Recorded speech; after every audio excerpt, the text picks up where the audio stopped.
বন্ধুরা, শীতের দিনে পিঠা না হলে কি চলে? বাহিরের অস্বাস্থ্যকর পিঠা না খেয়ে ঘরেই তৈরি করুন এই মজাদার পিঠা। প্রথমে চালের গুঁড়ো আর ময়দা নিয়ে নেবেন। চালের পরিমাণ অবশ্যই দ্বিগুণ হবে ময়দা থেকে। এরপরে দিয়ে দিবেন পরিমাণ মতো লবণ আর হালকা গরম পানি। দিয়ে দিবেন সামান্য বেকিং পাউডার। এই 3 কাপ চালের গুঁড়ার সাথে 1 কাপ ময়দা, আধা চা চামচ বেকিং পাউডার, চা চামচের থেকেও অল্প লবণ আর 3-4 কাপ হালকা গরম পানি। পিঠাটা সুন্দর হওয়ার জন্য কেনা শুকনো গুঁড়ি হলে 2-3 ঘন্টা আগে ডোটা তৈরি করে রাখবেন। এরপরে পিঠাটা ভাজবেন। আর ভাজার জন্য যে পিঠাটা ভাজবেন এটা আগে অনেক ভালো করে গরম করে নিতে হবে। তারপর হালকা তেল ব্রাশ করতে হবে। এরপরে পিঠা দিতে হবে। এই যে আমার পিঠাগুলো সব হয়ে গিয়েছে। এবার আম্মু আরেকটা পাত্রে গুড় জাল করে নিচ্ছে। আম্মু আজকে দেখিয়ে দিবে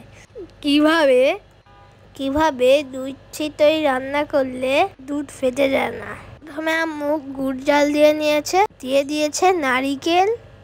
এরপরে গুড়ের মধ্যে পিঠাগুলো দিয়ে দিয়েছে কয়েকটা এলাচ। এরপরে দেখে কিছু সময় রান্না করেছে। তারপরে চুলা বন্ধ করে দিয়েছে। আর আম্মু আগে থেকে দুধ জাল দিয়ে ঘন করে রেখে দিয়েছিল। পিঠাটা ঠান্ডা করে এবার আম্মু দুধটা ঢেলে দিবে।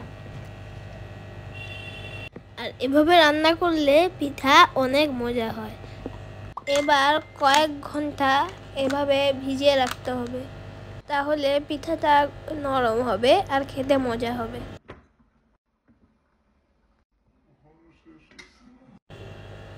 আম্মু পিঠার উপরে কিছু বাদাম কুচি দিয়ে দিয়েছে।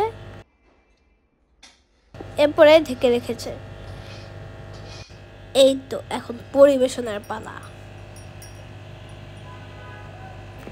এইটা কিন্তু বাঙালির ঐতিহ্যবাহী একটি খাবার। বাঙালির ঘরে ঘরে এই খাবারটা এখনো চলে। সবার কাছে অনেক প্রিয় একটি খাবার। আমাদের ভিডিও যদি ভালো লেগে থাকে তাহলে লাইক কমেন্ট করে আমাদের পাশে থাকবেন প্লিজ। আর চ্যানেলটা ফলো দিয়ে আরো নতুন ভিডিও দেখার আমন্ত্রণ রইল।